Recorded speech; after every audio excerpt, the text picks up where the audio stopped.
Hi, this is another movie review, and this time I'm going to be reviewing the 1992 movie, A League of Their Own. This was supposed to be based on the All-American Girls Baseball League from 1943 to 1954, and it stars Geena Davis, Tom Hanks, Madonna, Rosie O'Donnell, and Lori Petty. And this movie was directed by Penny Marshall, and it is my second favorite baseball movie. And it stars, the movie focuses on two sisters, played by Geena Davis and Lori Petty. And there was the rivalry between the two of them throughout the whole film. And it really focuses on how they got started in the league, and as a scout, played by John Lovitz, who was a great steals the movie, and he scouts Geena Davis' character and says, "Hey, you're the best player in the league. Try out for this league." And at first she was hesitant because she didn't want to have anything to do with the league or anything else. The sister pushed us. Look, why don't we try this? We're not doing anything here. Why don't we do something? They were getting out of the small town in Oregon, which is where they were from. And it says, "Oh, alright." Geena Davis was reluctant to the whole movie. Her character was reluctant to the whole movie to do this. And she said, "Okay, let's do it." So they do it for the movie, but they meet other players. They meet Madonna, who played this character named May. We call her All the Way May. And a little trivia: the character that Madonna plays in the movie was actually based on a true person, and who died about 10 years ago, I think it was. And a lot of the characters in the film, I don't know about the Geena Davis or Lori Petty characters, but I know Madonna's character was based on a real person. I know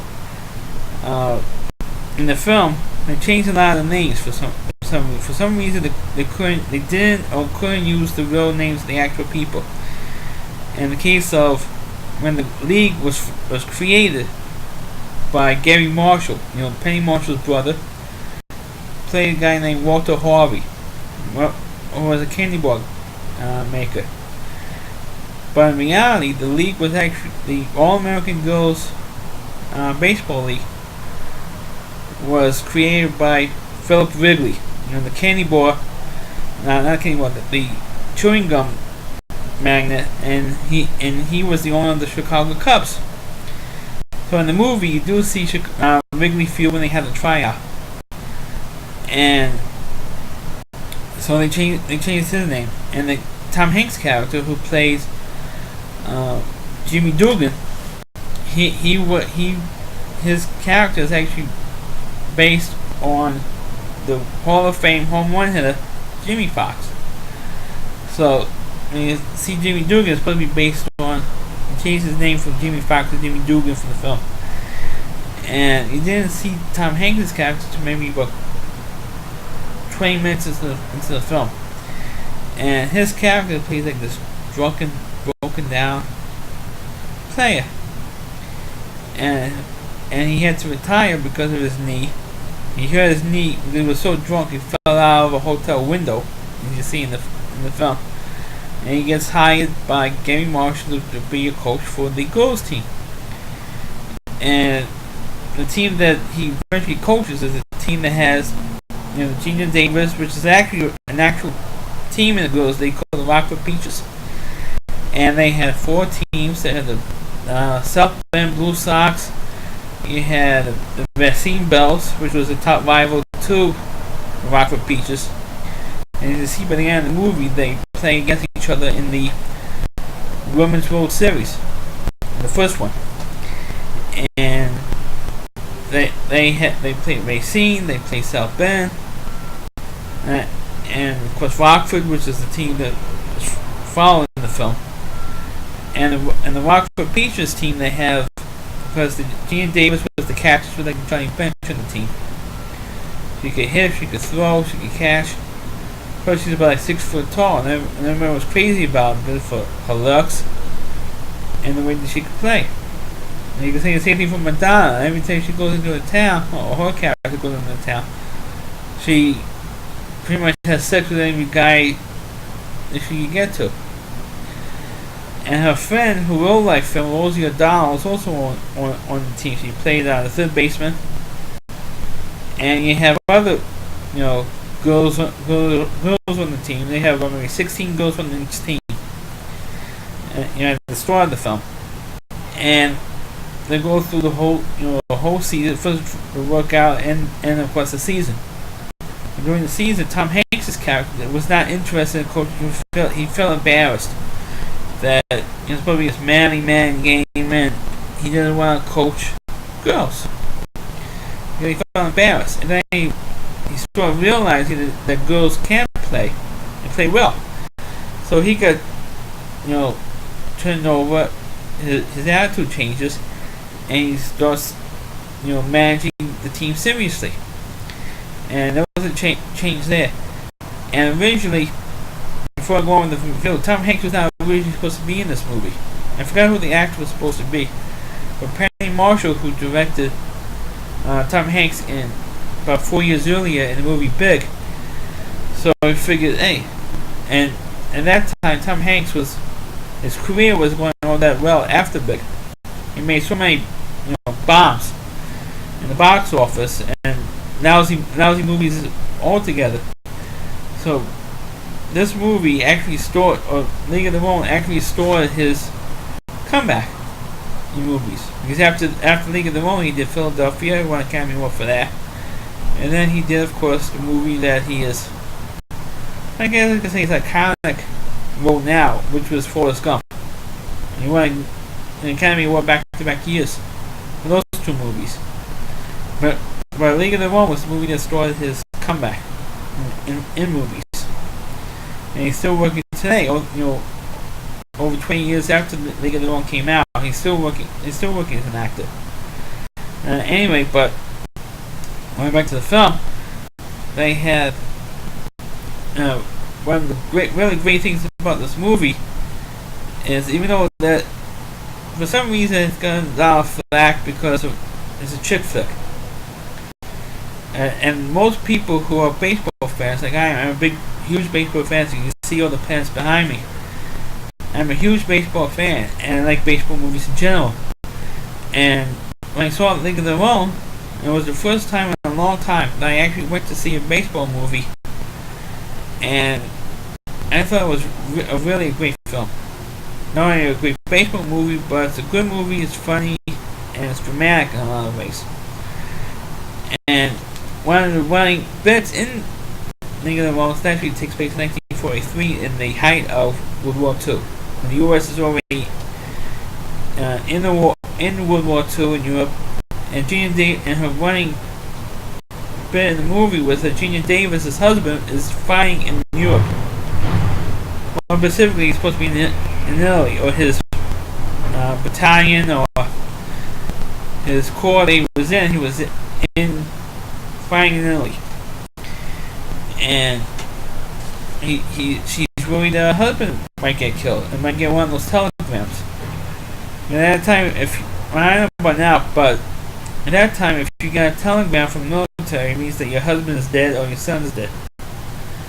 It means or you're possibly missing in action. So she's worried about her husband being killed. And there's one particular scene, in the movie, was about 3/4 of the way through the movie, where the team is in the playoffs, and Tom Hanks is giving his pep talk to the team, and this messenger comes in and says, "I have a telegram for you, for one of your ladies from the War Department." And actually, all the married women are freaking out. And of course, Geena Davis actually thinks it's her husband. And meanwhile, it happened to be like Betty Spaghetti, because he likes making spaghetti for the team. It was her husband that was killed, and it was pretty, dramatic scene because she broke down, and because the messenger didn't have a name on the checklist, it was like some screw up, and he couldn't properly give him the telegram because he doesn't have the name to post up the name that he delivered this telegram saying that husband's dead.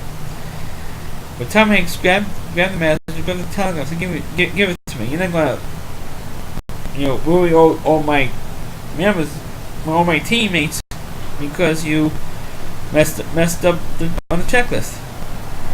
So he grabs it and tells Betty that the checklist is out. That was her husband who was killed. And that was pretty dramatic, and they had to take her out. And it was a pretty emotional scene because most of the movie you didn't have that big letdown until that moment. Then you have the big letdown, and it was pretty emotional because you really didn't really have that in the movie. You just had a lot of jokes, a lot of comedic material, especially with Tom Hanks in the game being drunk all the time. Especially, of course, the famous scene where he comes into the women's locker room, or the team's locker room, and he goes to the bathroom, and he goes to the bathroom, and he's in there for about 5 minutes, going to the bathroom, doing this, and they make a joke out of it. And Madonna's character was timing him. He gets his watch, and you can see him with the watch timing him how long he's peeing in the bathroom, which was, at that time was the biggest laugh.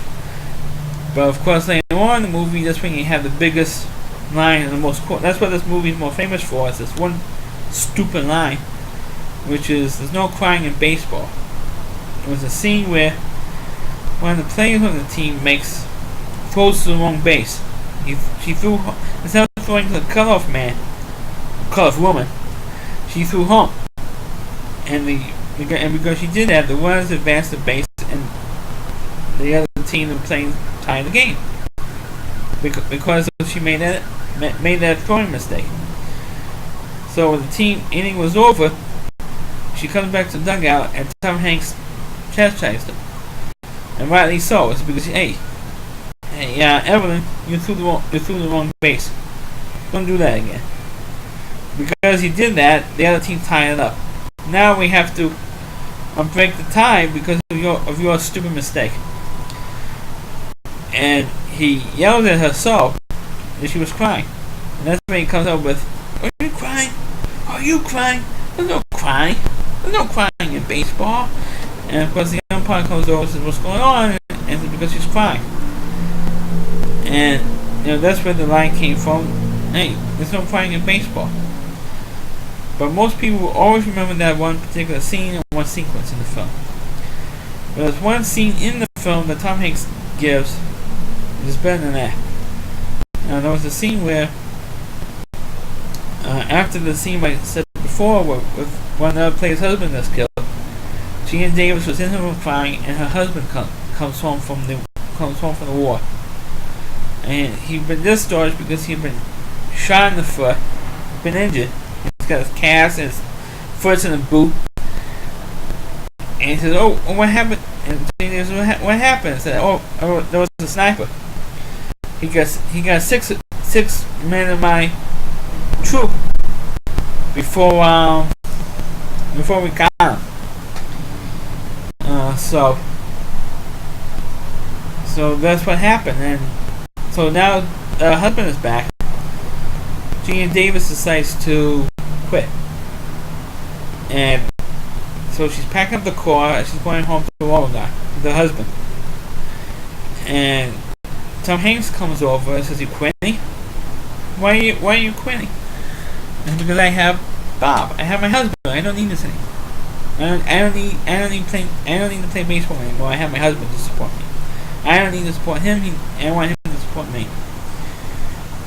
And Tom Hanks gives this speech, which is, I think it was one of the best speech in the whole movie, and the best scene in the movie, and which is a scene that's not even quoted very much. Only the "no crying in baseball" line, and it was, that he gave. The speech was that he gave up 5 years of the end of his career because of his drinking, and he never thought to get back any of it because he was in the major leagues.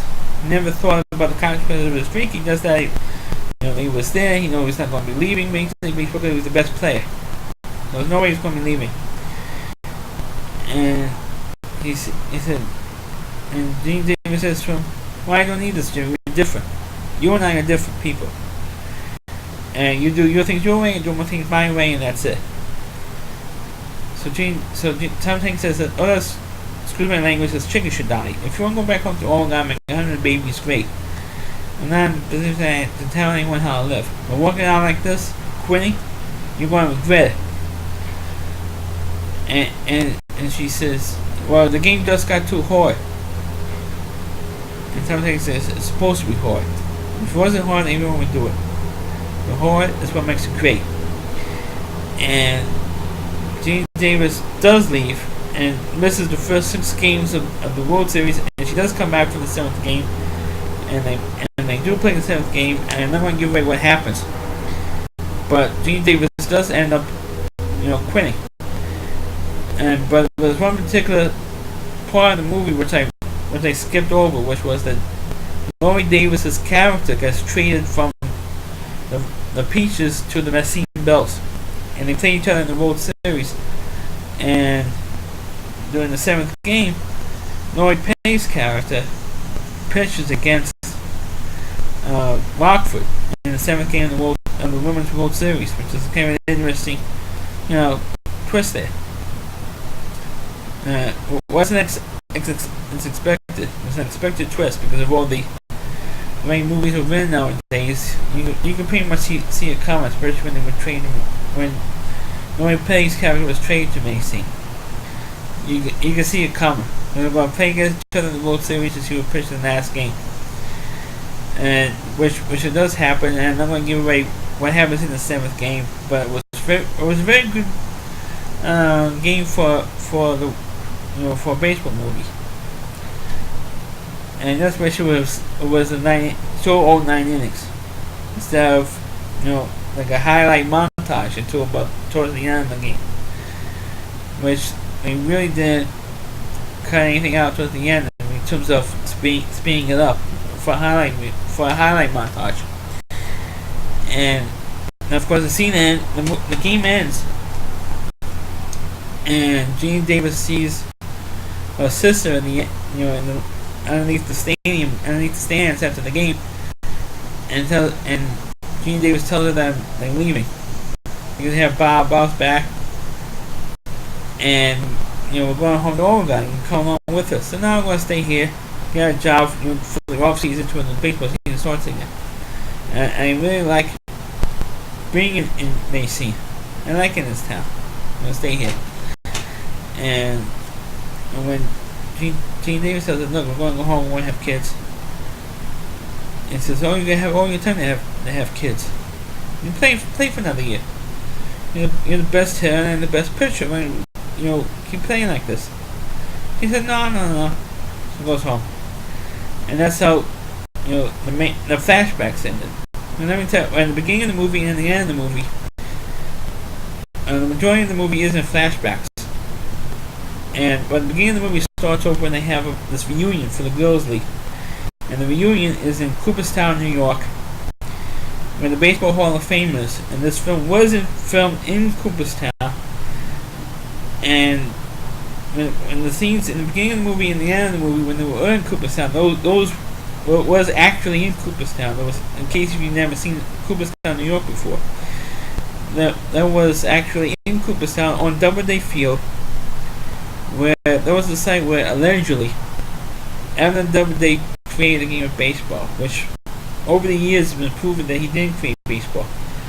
But where Doubleday Field is in Cooperstown, when they used to play a Hall of Fame game every year till a couple of years ago, that was where allegedly he created baseball on that spot. So they built this little ballpark on there, fits maybe 10,000, including bleachers, a bleacher section. And it really is one of the oldest, little ballparks in the country. It's been around since I think it's 1939, when the Hall of Fame opened. And they actually showed the Hall of Fame when the women players, as they were older, go down Main Street into the Hall of Fame. And they do have about two scenes sequences. But last, I think about like 10 minutes, 5 to 10 minutes, 5 minutes or so, I think, in the movie where it's actually in the Hall of Fame. And there's this one set that was built just for the Hall of Fame. And after it was filmed, it was torn down, and it was, well, it really was an art gallery. Famous art paintings in the Hall of Fame, and those paintings were taken out, put in another room, which you see in the movie. And the scene was going to have like a locker room setup. And the guy cuts the ribbon and says, "Oh, you're the first woman to ever be inducted to the Hall of Fame," which is not true. That part of the movie is not true. Because for some reason, the women players are not inducted into the Baseball Hall of Fame. Contrary to what was said in the end of the movie, so you're the first woman to be inducted into the Hall of Fame, which is not true. There's only one woman in the Hall of Fame, and it's Effa Manley, who was the co-owner and manager of the Newark Eagles of the old Negro Leagues. For some reason, she's the only one in there. It's a woman, and not any woman who was from the Girls League. I think the Girls League does have a museum, I think, in Chicago, but in the Hall of Fame there, the Hall of Fame and museum in Chicago, but not in the National Hall of Fame in Cooperstown. No women there is inducted. But the scene was like a locker room. They have pictures, and they made it look like this locker room of one of the, girls' locker room stadiums. That was a set in the Baseball Hall of Fame, which was a gallery, and they took the paintings in the gallery and put it into another room, which you see in the scene before, when Geena Davis is talking to the son of one of her teammates, because she used to bring her son to the games, and his name is Stillwell. And during the seventh, and just before the seventh game of the World Series started, he was going, "You're going to lose, you stink," which is a line that my sister remembers. This little kid was bagging his mother's team, and she remembers that. And so when Geena Davis' character says, "Hey," they said to her, "Hey, Dolly, do you recognize who this guy is?" And he says, "Dolly, you remember me?" He goes, "Yeah, Dolly." And Dolly goes like that, and says, Stillwell. I said, "Where's your mother?" And he says, "Oh, my mother died a couple years ago." And he says, "When I heard about this, I figured I owed it to her." I said, she thought it was the best time for life being in this Girls League. And unfortunately, the Geena Davis character only played one season. And apparently, I guess that, she regrets it. She does end up regretting not playing more than 1 year. And she likes having she actually did have fun, despite what she, telling everybody, "I want to leave when my husband comes back," and all that stuff. And what she did, then she realized that she actually had fun.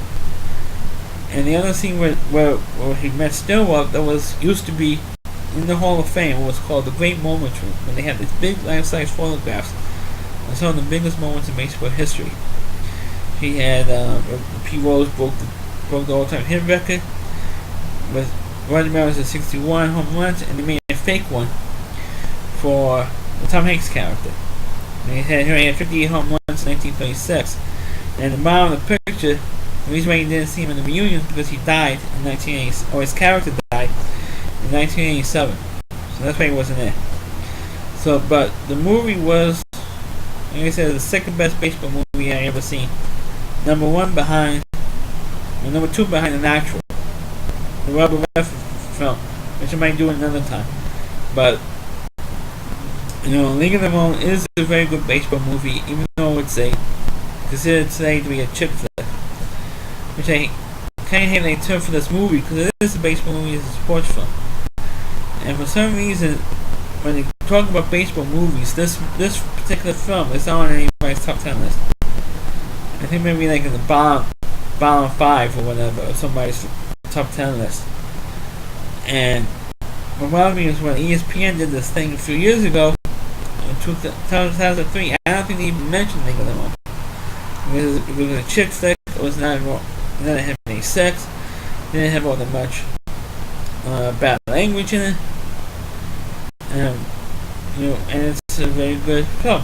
And for all you Laverne and Shirley fans out there, look for 2 cameos for 2 stores from Laverne and Shirley in this movie, in League of Their Own. One of them is the guy who played Eddie Mecca, I believe his name is, who played Carmine, Big Ragu. There was this one scene, a dance scene, where he's actually dancing with Madonna. The show was a big thrill for him, actually dancing with Madonna. And the other one was the announcer who was Squiggy. The guy who played Squiggy on Laverne and Shirley played an announcer in A League of Their Own. And so if you're Laverne and Shirley fans, you can recognize the 2 of them. The 2 of them in the movie. So look out for him. Well, the one who plays Squiggy here much larger role, because he did announce the 7th game of the World Series. Because I think it was supposed to be the announcer for the Messine Bells, and the game was in Messine, so he has announces the 7th game. So if you look for him, if you're the Laverne and Shirley fans, you'll see him. And I guess because Laverne directed the movie, they got it, or they slid it under the radar, but they got it in there, which was kind of fun to see. I grew up on that show. So back to the movie. Please see the movie if you haven't seen it, and don't underrate the movie, because it's movie about an all girls team, because it's a very good movie. Thanks for watching the video.